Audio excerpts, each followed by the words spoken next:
Welcome to Body Sculpt of New York 6 Weeks to Fitness podcast, where we hope to inform, motivate, encourage, and inspire you towards living a healthier lifestyle. And now, here's your host, the president of Body Sculpt of New York, Vince Ferguson. Hi, I'm Vince Ferguson. Welcome to 6 Weeks of Fitness, episode 191. Thank you so much for joining me today. Alexia Adams is a television personality, health enthusiast, humanitarian, and retired professional athlete. In the summer of 2021, Alexia made her television debut on season 2 of OWN's Put a Ring on It. Off camera, Alexia is a brand influencer for Drink to Shrink, and she'll talk about that later in the interview. She also works as a marketing director and a brand manager for a premier global sports and entertainment agency and as an Atlanta Hawks player development program affiliate.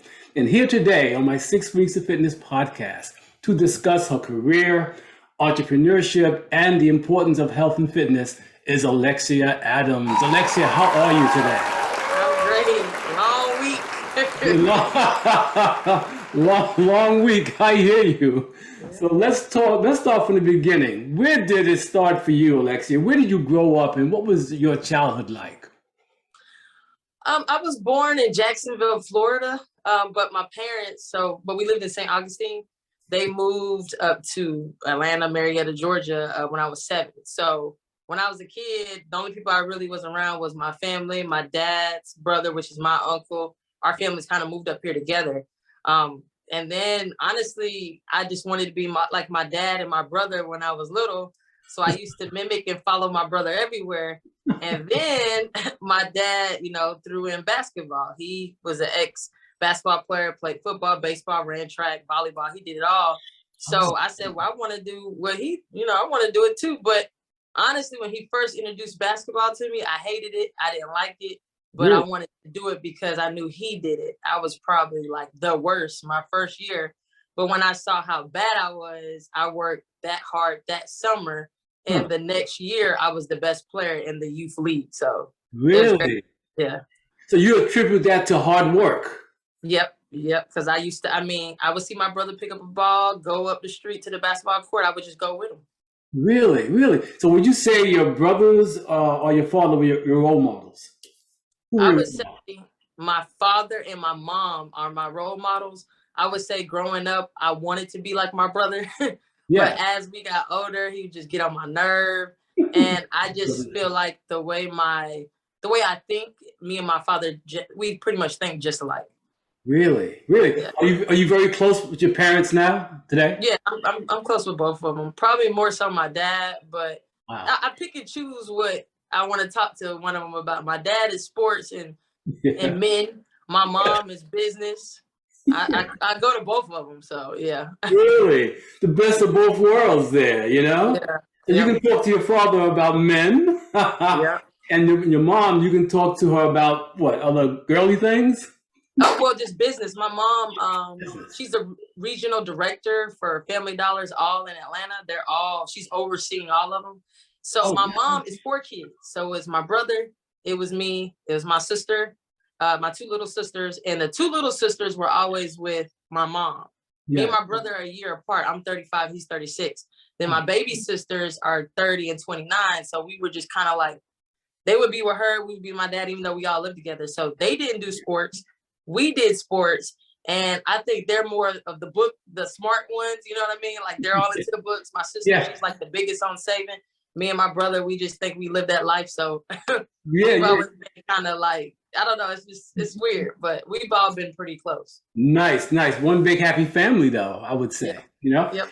Out of all the sports that you could have played, all right, because again, I'm sure in addition to basketball, you probably tried your hand at other sports as well. Why did you choose basketball above the rest? Personally, just because my dad made me my first year. And then he made me. Then I found a passion for it. But in high school, because I just didn't want to go home. I just wanted to be out with my friends. Yeah. And I was quick on the court. I did track. So I tried out for the track team, ended up being the second fastest on the whole team. Really? So I ran with track, did triple jump, 4x1, 100, 200, long jump, triple jump. That my actual biggest offers were from track, and I did volleyball too, but I had Division I offers from all of them. I was way better in track. I had offers like Clemson, Georgia, but my passion was basketball. So the original school I picked was Gardner Webb. It was Division I. I actually took a track scholarship because the basketball coach heard about me late, and he just kept calling my mom like, make her take the track scholarship. We need her on the team, blah, blah, blah, blah. I go out to North Carolina. I feel like he tricked me. He didn't really explain that I wasn't paying attention either. He had a senior point guard. I'm thinking he bringing us in to play together. Really, he just wanted me to, I guess, sit out and wait till she graduated. But I was already done with that school. So I was like, you know what, let me just go D2 so I don't have to sit out. And I transferred and finished at Albany State. Amazing. So you went from a Division I to a Division II school. From a track scholarship also to a basketball scholarship. Basketball scholarship. Wow. Yeah. Now, I know that, but in your wildest dreams, though, could you even imagine that you would become a professional basketball player? I think that when we're younger, we all have these big goals, and we see television, and I want to be like Lisa Leslie or Cynthia Cooper. But as you get older, also you see like it start to diminish. Middle school, I stood out. High school, even I stood out as a freshman playing varsity. But I also noticed that I wasn't getting as much help trying to, get over to college. It was really me doing all the work and not so much my school like it is a powerhouse now. And I feel like once I got to college, once I transferred, once I went Division II and went to HBCU, I started to see like, I don't know if this is really going to go, but I still had this fire in me. After I graduated, I went to Savannah, moved, played semi-pro. That when I came home in the summer, when that season was over, I got a call from one of my best friends. Her name's Janice, trainer. And he was like, meet me at Georgia Tech and bring your basketball shoes. And I'm thinking like, okay, like I'll go play. I'm thinking we better go play. I walk in the gym and immediately a woman starts screaming at me like, hurry up, put your shoes on, sign the waiver. It was the Atlanta Dream. So pretty much at the end of practice, she told me they were in the Eastern Conference Finals and whatever it's called for the women, but that I could finish out on the practice team. They would give me tickets, they would give me gear to the games, and I could put it on my resume. Yes. Once I was able to put that Atlanta Dream stamped on my resume, one of my best friends that I met in Savannah, this is how the world is so small, that played on the team, she played one game with me in Savannah because she came from overseas. She called me and she said, hey, my agent's looking for a guard. Where's your film? And I said, let me shoot it to you. And I said, and I updated my resume. Once he saw Atlanta Dream, they obviously did the background check to see if that was true. Right. That's how I got my first job overseas. Wow, really? Really? And you played in various places. I mean, Romania, Belgium, Serbia, Mexico. How was that experience playing overseas? How was that for a young African-American woman? I would say I would never trade it for the world because I've learned a lot too. Nobody really knows this too much. My first contract overseas was like trash. It was under $1,000, $800. What? Nobody knows that, So I tell people this story because I'm like, I just wanted the opportunity.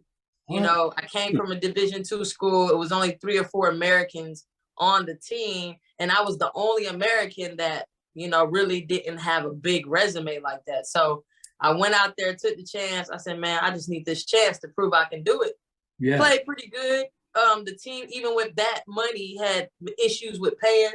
They were months behind on the check. So then at Christmas, I switched teams. They saw me play from the first team, stayed in the same country, still took some little money. But after that first year, I proved that I can obviously do this at a high level. Wow. That's when all my, realistic offers started coming. So to be a Black woman in a whole nother country and they barely try to understand you, they kind of really want you to learn the language because we're at practice, they're speaking Romanian. I'm like, I know y'all talking about me. So the Americans would kind of just hang, and then we started hanging with them a little, that they would teach us the basics to where we were around them so much, we started to comprehend, maybe not speak it so much, but understand what was going on. So it was a gift, a curse, a blessing all at once because, I didn't have much, money, and I just wanted a chance, travel the world, do what I love. And then after that first year, I pretty much set the standard that I could do this. And, you know, I was good after that. Oh, most definitely. Did you have doubters? People who doubted your ability to make it? I would say before I ever went overseas, yeah. Yeah. And it's crazy. My college basketball coach, his name is Robert Skinner. He would always tell me specifically, like, you're not going anywhere after college. You know, y'all might as well hang it up, give it up. Like, you know, Really?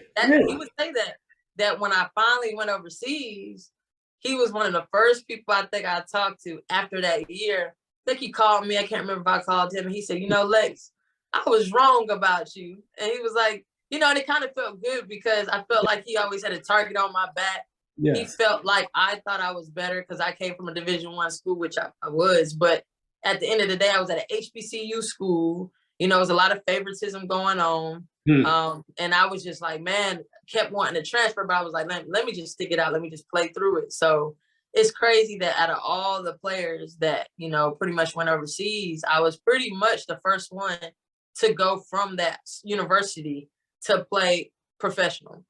Nice, nice. Did the money start to kind of like roll in where it's kind of comfortable for you at that time? After my first year when I took that trash paycheck, yes. And then I started building relationships too. So I would have friends on the guys' team, different girls' teams that I would stay in touch with the coaches and I would just tell them about my friends. So it came to the point, maybe I want to say my second year, the team that I went to, Tugger Morris, I'm really cool with the president now, we stay in touch, that he let me pick all the foreigners. So I pretty much put two of my friends on, and then we needed two bigs. They knew somebody, and we had a legit team. Now, so I started while I was playing. That's when I was like, maybe I should be an agent. But I started placing, I placed while I played 34, 35 girls and guys in Europe and Latin America. But it just became a headache because players, you know, I saw both sides. I saw it from the management standpoint. I saw it from the coach's standpoint. I saw it from the recruiting standpoint. Like, it just became too much while I was playing. So I remember one of the teams that I went back to, which was Tugger Morris, it was kind of like I was a player coach because I'm showing the coach plays. He was new. He came from a junior program. We all were showing him plays, but they kind of like, you know, really took me in. I was the captain of that team, and I feel like that's my second home, which is Romania. Really, really though. But from talking to you or listening to you, it sounds like you have an eye for talent too. Right. Yeah, I do. I think I do because I feel like I wanted to always make that bridge between Division II and going overseas because they don't know what to do. Like, my coach had no idea how to try to get me to go to the next level. And overseas was never an option. I never even knew really too much of overseas. It wasn't until I was like, man, I ain't gonna make it to the WNBA. I'm too little, coming from a small school. And then that's when countries started getting involved. Oh, you can play in Finland, Germany. Right when I graduated, I want to say it was before or it might have been after it might have been before. I can't remember. Before I placed in my profile, I want to say that when I graduated, I went to Germany first, just on a whim. I had all my friends put in money to buy me a plane ticket to try out for this. It was kind of like a combine. And, you know, obviously I didn't really hear much from it. I thought it was going to be so many agents. It wasn't. But what it did do for me, it gave me updated film against people who were playing at Division I schools, at high Division II schools. Wow. That was the film that I used when I gave it to my friend to, you know, pretty much stamp, obviously, the Atlanta Dream too, but to go overseas. So it worked out in my favor, really. Amazing. Yes, it sure did. So how long did you play professional basketball? 6 years, 2011 to 2017. Okay, so why did you move away from that? You were still very young at that time as you are now, but why did you leave? Being honest, social media is not how it is now. You know, it's Instagram and stuff. Instagram came later, but we were all on Facebook, MySpace.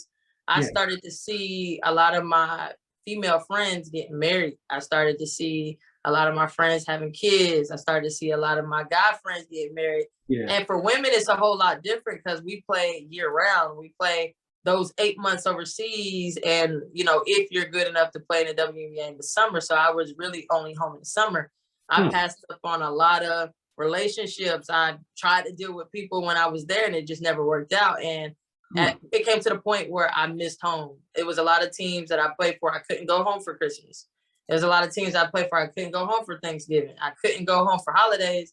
And it began to, just like, I want to be home. And then really my last year, when I feel like the money problem started happening again in Romania, I told myself, this is my last year. Yeah. Not even that they it was small money, but it was that they were behind. And I was over it. I was like, look, it's going to be my last year. Yes. We're just going to go ahead and finish it out. And that's what I did. I just kind of really missed home. I'm sure there were other places, even old teams who had the money to bring me back. Right. They asked me to come back, bring more players, but I was just I felt like I proved my point that I could play at a high level. Oh, most definitely. And now it's time to go on to move on or come home for other challenges, I guess, right? Correct. Yes, sir. Are you still involved in the game? And if you are, in what capacity? Yeah, I do player development for the Hawks. So I do it part-time just to kind of stay in the loop. So I might work with them once or twice a month. And player development basically is with their junior program. We'll have camps or events, and we have to either go to the camps and, put them through drills, or go to certain events and be present. And it's also to stay in touch with the network. Some of the people that I'm really close to now, like Tony Delk, I met him through the Hawks. So like I built a lot of relationships. So I do it from that standpoint. And when I first retired, I still kind of had a little love for the game as far as playing. So yes. I would come home, have camps in the summer when I was playing, and I would come home, and then after I was like, I'm gonna do this every summer. COVID hit, and that's when I kind of backed up from it a little bit. Wow. So when you're working with kids now, you're talking about guys, boys and girls? Boys and girls. And I was just trying to do anything I could just to figure out I never really knew what the plan was when I retired from ball. It's just that I had so many relationships. I was just calling people, what y'all got going on? Boom, boom, boom. I said, well, let me start out with this camp. And then also a lot of my friends are mainly guys. So like people like Josh Powell, some NBA guys, Iman Shumpert, I would help work them out in the summers. Really? And I would just use that as that relationship, help work them out, put them through drills or whatever. And that is how I ended up getting the job with the Hawks, and then once I did that, TV stuff started just coming out of nowhere. People were looking for a basketball player in Atlanta, and everybody knows me. So it was like over 35 tags on Instagram with my name. Really? They reached out to me, said, hey, can you send some current basketball pictures? And I was like, okay, I didn't understand what it was for. They hit me back and was like, hey, would you like to be in a movie? And I was like, yeah, what movie this is? I really thought it was a joke. And it ended up being Uncle Drew. So that's how I got to be on that. Amazing. Absolutely amazing to hear that, though. Now, what advice would you give to other young kids trying to come up in the field of sports like yourself and being a professional? What advice would you give to them? Oh, it's so different now because all the rules have changed. You used to be able to, if you transferred, you have to sit out depending on what division, depending on. Now, kids are transferring after 1 year. Kids are doing what they want. They're able to get paid, which makes it better. They're able to get paid at a university while they're in school. Before, we were all going to the cafeteria, taking the fries home, Right. I would say now, because I feel like the world is just open, social media. Back then I was sending VCS tapes just to get on a team. Right. Now, all you gotta do is do one highlight, post it on Instagram, you go on Division I. I just feel like it's so different. I just think that if anything, because it's a little easier now, they will find you. And you just gotta be the first one in the gym and the last one to leave. Whether it's track, you just got to run a certain time, but really just staying in the public, being noticeable, have a highlight tape posted, because they will find you now. If you're good, they will find you. So using social media now to your advantage, that's the benefit they have today that you didn't have when you were starting out. Exactly. Wow. Now, how did you parlay your success on the court to being on OWN on that TV show?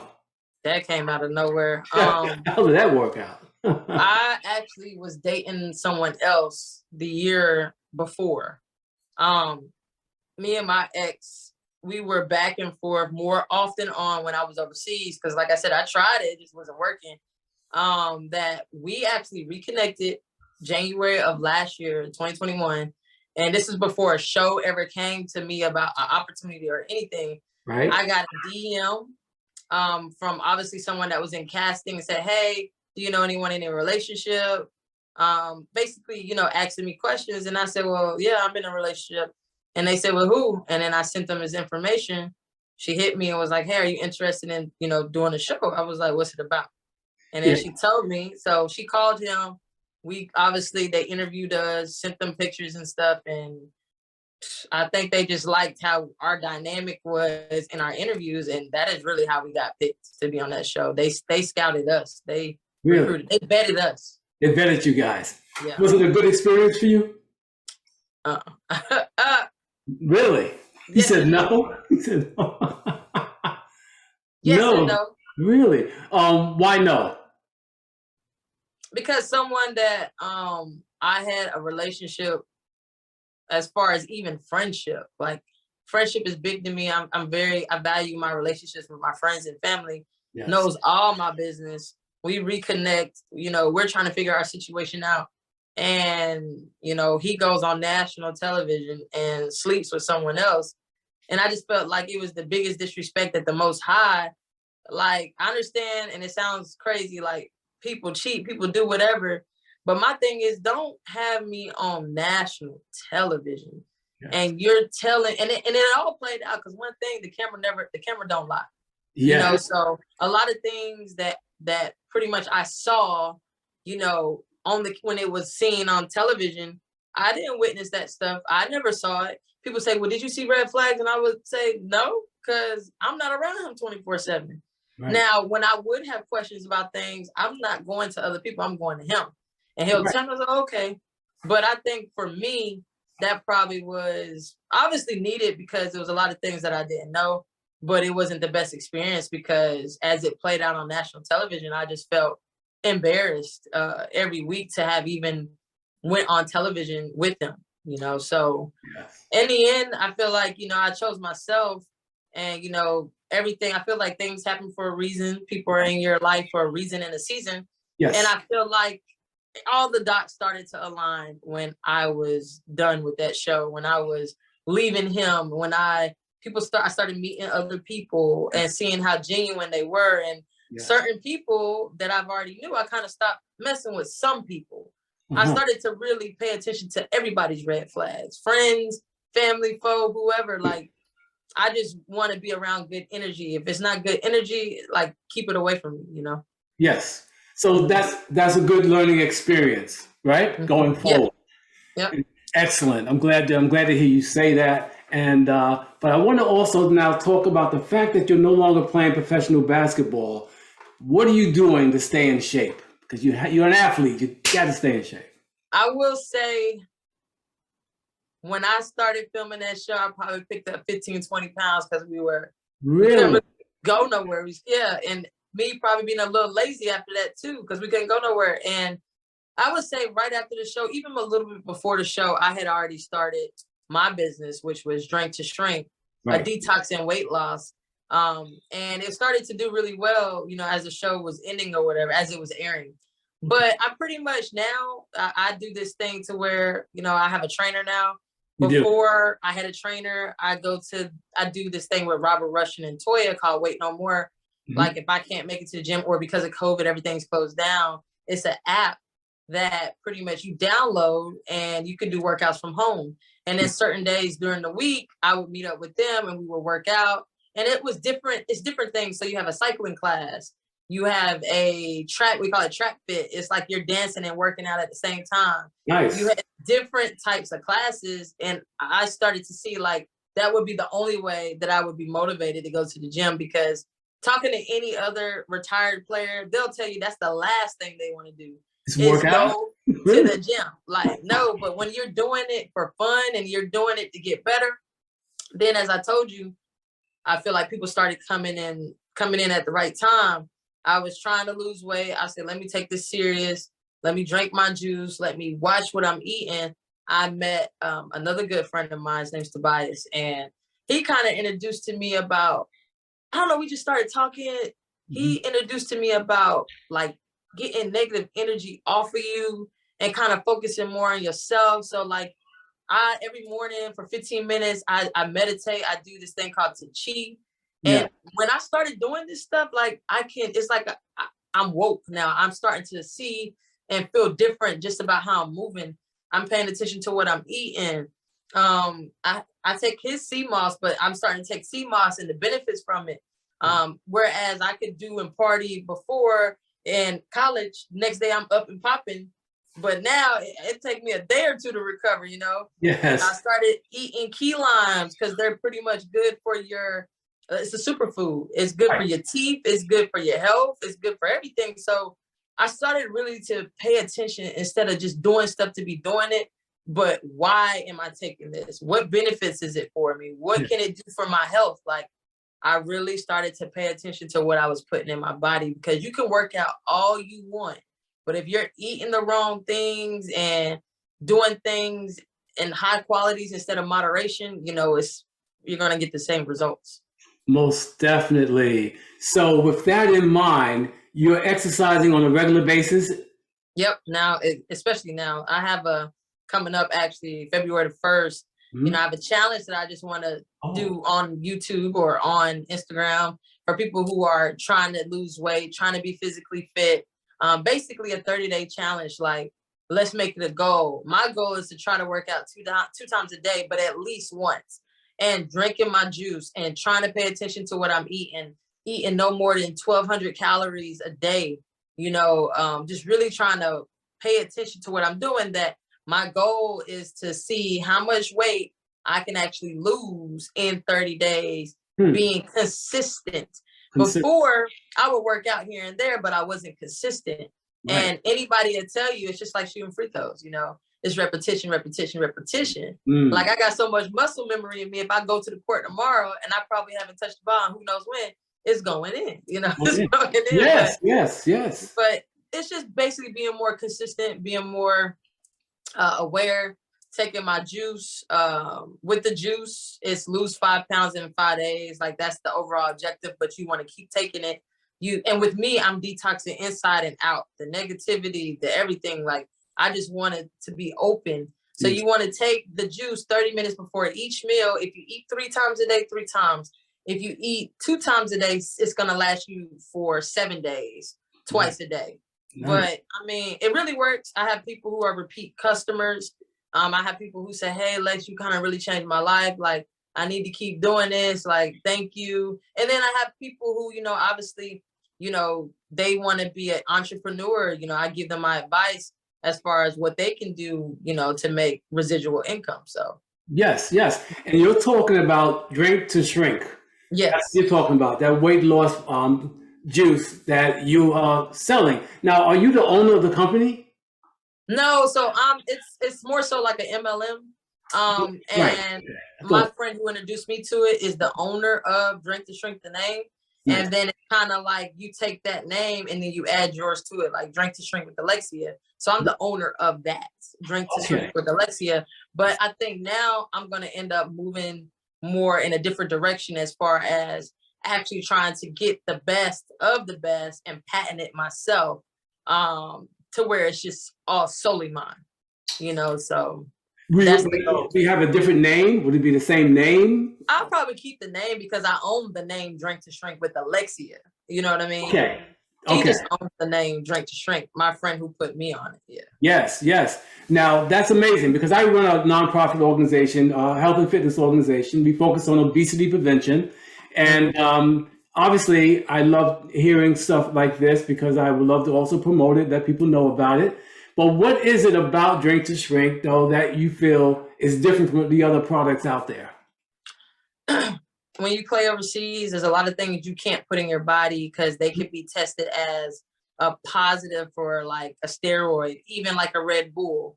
Certain stuff they put in it, if they drug test you, you would get a positive result. So then you'll either get sent home, lose your job, or whatever. The thing about Drink to Shrink is it's all natural, it's all organic, it's herbs. And I pretty much take a detox juice and or detox drink, a tea, and I turn it into a juice.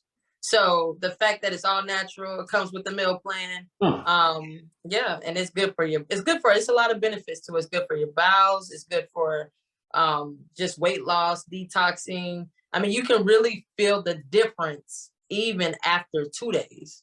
You can feel your body different. And then it gives you energy too. So I think just the biggest thing about Drink to Shrink is it's all natural. And, you know, that's pretty much why I'm an advocate for it. Great. And they said non-GMO and no sugar? No sugar. No sugar. Is it safe for children? It's safe for children. Yep. Yes, sir. Awesome. How long have you been using the product? About a year now. Well, more so last year, not as consistent, but consistently now, I would say about 3 months. Even my first week, I think I lost 6 or 8 pounds or something like that. I ended up losing like a total of 12. But the difference with me is I'm trying to lose weight in my midsection, but I'm actually trying to get my athletic build back. So not only am I losing weight, I'm trying to put my muscle back together. So my weight's going to fluctuate because muscle weighs more than fat. So are you also weight training? Yeah, well, like I said, I started training with this guy that he's my trainer, Justin. Nice. Okay. So what he does is like Monday is leg day. Okay. I work out with him 4 times a week for the month. Oh, okay. Or whatever. So 16 sessions in a month. And we have legs day, glute day, arms day. And that's me getting back in there, trying to get that muscle together. Yeah. Whereas people don't get it. But when you're an athlete, we really can train ourselves. That's the truth. Because you know what to do. But if you don't have a goal, like if I know I don't have practice or a game, I'm not about to just, if I don't feel like going to the gym, I'm like, you know what, I'll do it tomorrow. I'll do it tomorrow. But the difference is when you actually pay someone to train you, you are trying to get your money's worth. So you're trying to show up every day. Yes, and then when you're not doing what you're supposed to do, he's going to be on your head. Like you really need a coach, and then incorporate the drink too. Yeah. Nice. And you've noticed the difference. You lost weight. You're building muscle all within the last 3 months, whatever it is. Right? Yes, sir. I can see a big difference, period. I want to say, like, being honest with you, like, as far as the meditation and the taking sea moss and key lime, that's probably been within a month, because I just got introduced to that. As far as training, I just started training with him. But before all that, you know, even now, I still do, the training with Robert Russian and them, but I was only doing that moderation because of my schedule. I work 8 to 5, Monday through Friday, at my actual job, which is where I sell advertisement for golf courses. You don't even know about that one. Yeah. And then I just don't talk about it. And then that's my main job. That's my breadwinner. Yeah. And then what I do on the side is obviously player development, Drink to Shrink. And then I work for the marketing company where, our job is pretty much to get players, sponsorships outside of basketball or outside of the court, or off the court. So like the first people that I signed was Tiffany Mitchell, who plays for the Indiana Fever. Nice. So my job is pretty much to get her deals, like whether it be a shoe deal or whether it be a Nike contract or Converse or whatever. But that's what I do on the side as well. On the side. Are those contracts more lucrative than their actual salaries when they're playing? Or the sponsor? Not necessarily, but money is money. Or I would say, like, for instance, like Fashion Nova with some of our football players that we have that are in the NFL, they don't necessarily, just with certain players now, they don't necessarily fork out money, but they're giving you consistent top of the line clothes, as long as you post. So, I mean, at the end of the day, saving $1 is saving $1, or, making a post, you might get paid $500 to make the post or to promote this. Like, it's just so different now to pretty much make money. I feel like now if a guy cannot bring anything to the table, it's just an excuse because it's too many ways nowadays to make money. Wow. Most definitely. Wow. Wow. You're also involved in charity work. Am I correct? Yes, sir. What type of charity work are you doing? Different. It just depends on who I'm talking to. One of my friends, his name is Zach Graham. Typically every Christmas, we go to one of these places around here that's in Atlanta. I can't remember the last place we went to, but we would feed the homeless, or we would feed the people in that center. And, you know, they're not paying for anything. That's some charity work I do. I coach celebrity basketball games. The money always goes to either, when I did bowling, sickle cell. If I did basketball, it goes to that, you know, that organization. As far as giving too, I help with my friend Reese. He has different events, whether it's giving book bags. I've had my own where we were giving free book bags with one of my buddies, JT Tiller. We would give free book supplies, free book bags, you know, just trying to give back to the community. But more so, especially around the holidays, this past year for Thanksgiving, I worked with Wait No More as far as partnering, giving turkeys away to people who couldn't afford it, you know, so giving, you know, obviously sides away to people who couldn't afford it. Like anything that I can always do to give back, I'm always probably the first one to try to be involved. No, that's beautiful. Kudos to you for that. That's amazing. Now, you played professional basketball, as we know. You appeared on OWN's TV reality show, put a ring on it. And you're an entrepreneur. But what's next for Alexia? What's next for Alexia is obviously my juice taking off. I actually have a movie coming out this summer in the theaters. What? It's called Wide Open. It's the Andre Rison story about Andre and Lisa Left Eye. And it was just another situation by luck. I went to Andre Rison's book signing through an invite, Z Mullen. The people who were there recognized me from the show. They came up to me, hey, we're going to put you in this movie. And I really thought they were just talking. Yeah. And then a month later, the guy called me. His name is Big D. And he said, hey, pull up. I got a role for you. I'm not an actress. I don't know how to act. But at this point, I'm open to it. And he was like, here, learn these lines real quick. I said, why do you think I could know these lines? He said, you're smart. Just learn them. So within 5 minutes, I probably learned the lines. And I got some lines in the movie. I played Left Eye's best friend, Tan. Yeah. Really? I would love to see that. That's going to be amazing when that comes out. And that's going to come out when? This year? I think right now they're talking about June, but it's definitely coming to the theaters. I believe Tyler Perry is the one that funded it. I don't quote me, but I think that's what that is. So I got that going on. Obviously my challenge coming up, lose, as you know, pretty much I'm trying to make it like lose whatever the deal is, how much can you lose that month, and whoever loses the most weight, you know, obviously give them some type of prize. I got me more so just focusing on myself. I'm starting to want to take acting classes. So maybe by the time the movie comes out and I get a little buzz, you know, I'll start auditioning for things and, you know, see what the future takes me. But as of right now, just focusing on myself, put myself first, working on my health, my fitness, my family, wanting to open it up. I want to open up a Pendant with the Twist franchise.